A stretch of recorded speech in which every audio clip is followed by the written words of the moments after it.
Assignment questions करते चलिए फटाफट। Mention the most abundant genetic material in nature. पता है आपको डीएनए आरएनए एक दो ही में से एक आंसर है ना। DNA is the most abundant genetic material.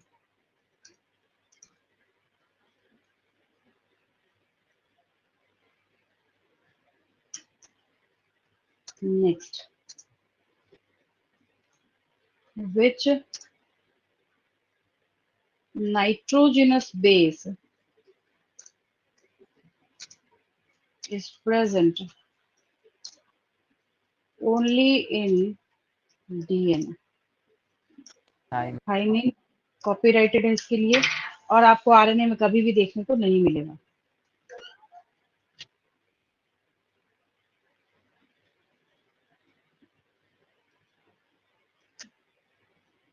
हो गया ये? इस पेज का स्क्रीनशॉट लेंगे।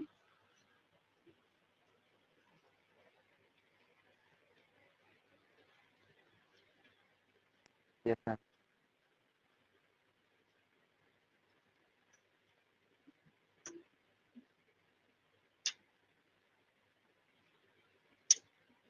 थर्ड क्वेश्चन मैं यहाँ पे कर रही हूँ। Mention the first evolved genetic material in nature. अब आंसर चेंज हो जाएगा, आरएनए हो जाएगा। और फोर्थ क्वेश्चन मैं यहाँ पे कर रही हूँ, which nitrogenous base present only in RNA. और आंसर यूरासिल हो जाएगा।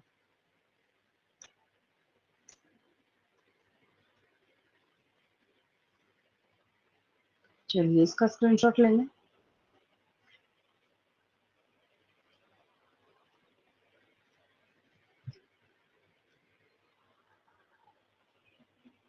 Yes, ma'am.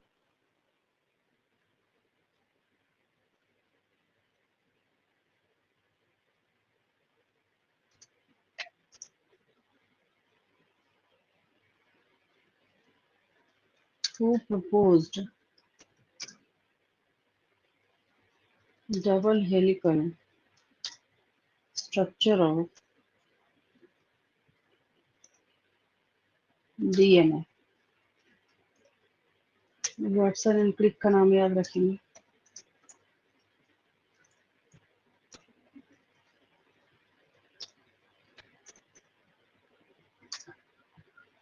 Then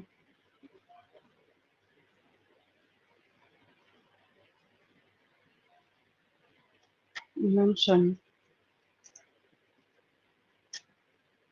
type of sugar in DNA. Deoxide. Deoxyribose sugar.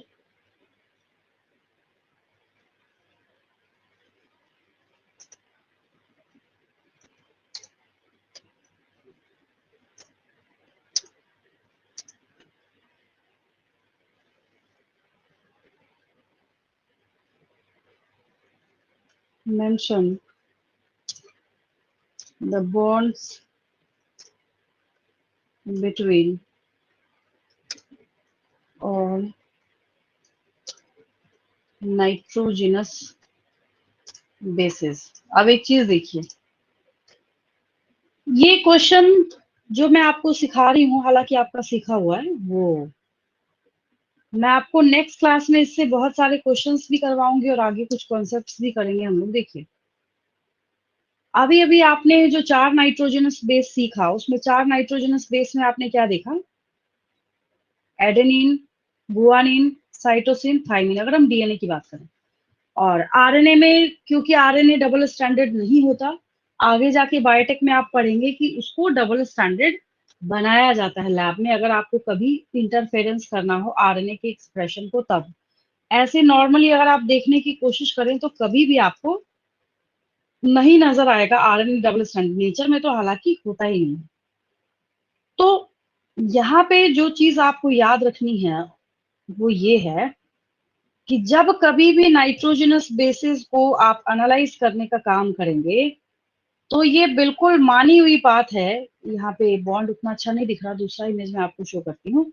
ये मानी हुई बात है कि एडेनिन के साथ थाइमिन जो है वो हमेशा डबल हाइड्रोजन बॉन्ड से जुड़ा होगा, और साइटोसिन के साथ गुआनिन जो है वो हमेशा ट्रिपल हाइड्रोजन बॉन्ड के साथ जुड़ा होगा। हमेशा ये मानी हुई बात है कि एटी के बीच में डबल हाइड्रोजन बॉन्ड होगा, और जीसी के बीच में या सीजी के बीच में क्या होगा, ट्रिपल हाइड्रोजन बॉन्ड जो है वो प्रेजेंट होता है। मैं लिख देती हूँ, उसको मेंशन कर देती हूँ, जब भी ये दोनों आपस में बॉन्ड बना के रहते हैं।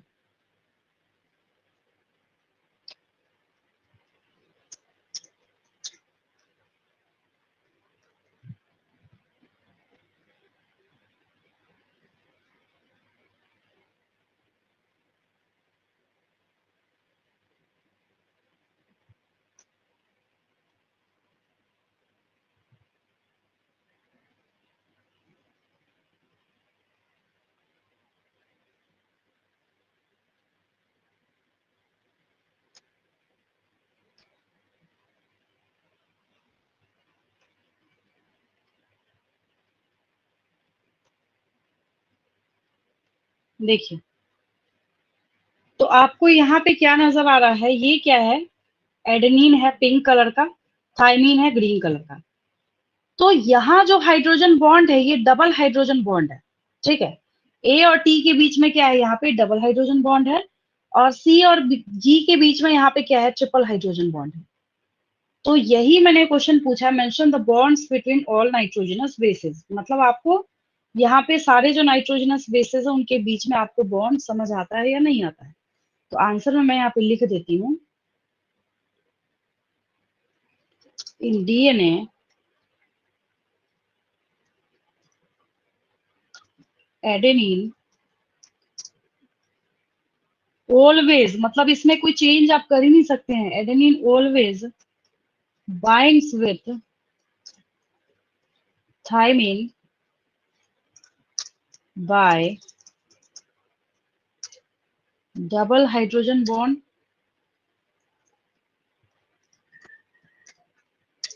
while,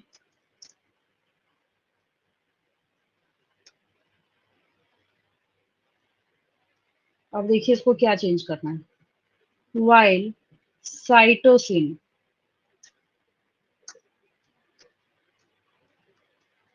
always binds with guanine हो जाएगा यहाँ पे।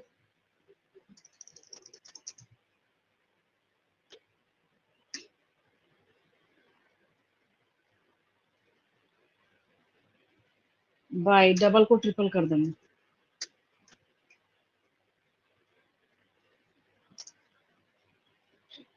Triple hydrogen bonds.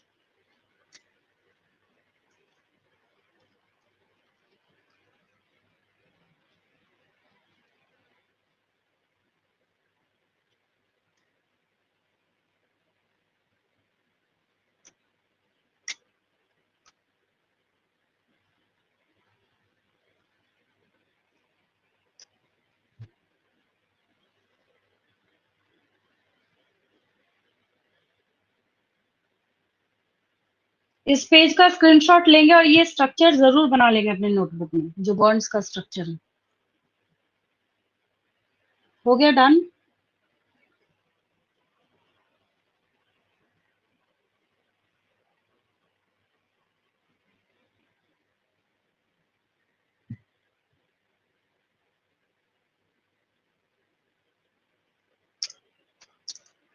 देन लिखेंगे give the term for viruses that contain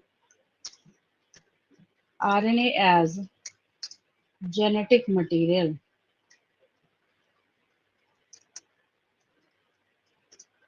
retroviruses पहले भी कर रखा है आपने क्वेश्चन।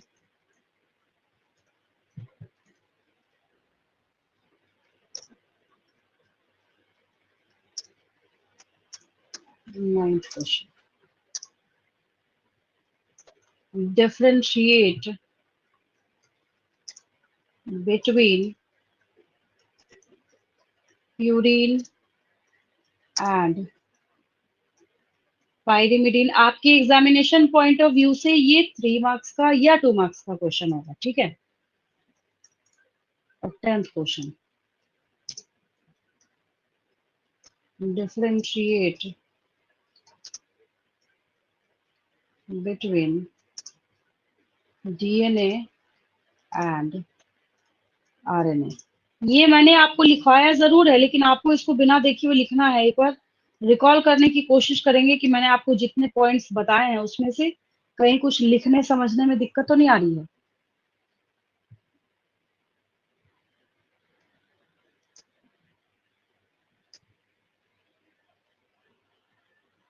यहाँ तक समझने में कोई दिक्कत नहीं किसी को?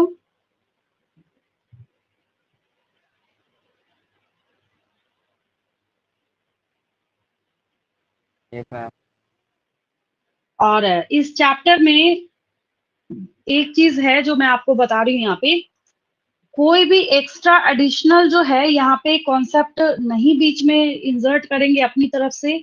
बहुत सारा डिस्क्रिप्शन इस चैप्टर में ऐसा है जो बुक में, हाँ, कॉम्प्रेस्ड फॉर्म में है, नो डाउट सारी चीजें यहाँ पे अवेलेबल है, बट बहुत सारी चीजें हैं जिसमें स्टेप्स मिसिंग हैं। जैसे रेप्लिकेशन के स्टेप्स प्रॉपर आपकी एनसीईआरटी बुक में अवेलेबल नहीं है, जो मैं बताऊंगी आपको। और ट्रांसक्रिप्शन इन यूकैरियोट्स आपकी एनसीईआरटी बुक में नहीं है। और दूसरी बात ये है, सारे टॉपिक्स जो है उनकी बहुत ज्यादा शफलिंग हो रखी है, मतलब एक सीरीज जैसे होना चाहिए था वैसे उस तरीके से यहाँ पे आपको नहीं बताया गया है। तो अपना ज्यादा दिमाग नहीं लगाना है, मैं आपको जितना करा रही हूँ उतने से नीट में आपका सिलेक्शन जरूर हो जाएगा। और इतने के अंदर से ही आपके सारे क्वेश्चंस जो है वो आने वाले हैं। बस मुझे इतना चाहिए कि जब इस चैप्टर के एंड होने के बाद मैं आपसे क्वेश्चन पूछूं तो हर एक बच्चे को इसका जवाब आना चाहिए, क्योंकि इस चैप्टर को समझाने में मेरी बहुत मेहनत जाती है। मैंने आपको बिल्कुल जीरो से स्टार्ट करा। ये देखिए आज की क्लास में मैंने आपको 11th क्लास का पढ़ाया है, क्योंकि काफी बच्चे नए हैं और बच्चों को 11th में भी बायोमोलिक्यूल्स से बहुत डर लगता है, और इस क्लास में 12th में भी बच्चों को इसी चैप्टर से डर लगता है। तो मैंने आपको जीरो से स्टार्ट किया है, तो आई होप कि आप सारी मेहनत के ऊपर पानी फेरने का काम नहीं करेंगे। एक्स्ट्रा एडिशनल आपको नहीं, आप पता चला मोटी मोटी किताबें लेके बैठ गए हैं, अनशन क्वेश्चन कर रहे हैं, और जो मैंने आपको बेसिक पढ़ाया है वो आपको पता ही नहीं है। वो काम नहीं करना है आपको। मैंने जितना सिखाया है आज की क्लास में उसको याद करके रखना है। आप बहुत इंटेलिजेंट है, उतने से ही फिर आपको कुछ भी करने की जरूरत नहीं है, एक भी एक्स्ट्रा एडिशनल। इवन अगर मैं बोलूँ आपको एक्स्ट्रा क्वेश्चन तक करने की जरूरत नहीं है तो बिल्कुल सही बात है। आपको उतना ही करना और सीखना है जितना मैं अपनी क्लास में बता रही हूँ। मैं आपको मोर देन एनफ बताऊंगी इस चैप्टर में, ठीक है? समझ आया सबको?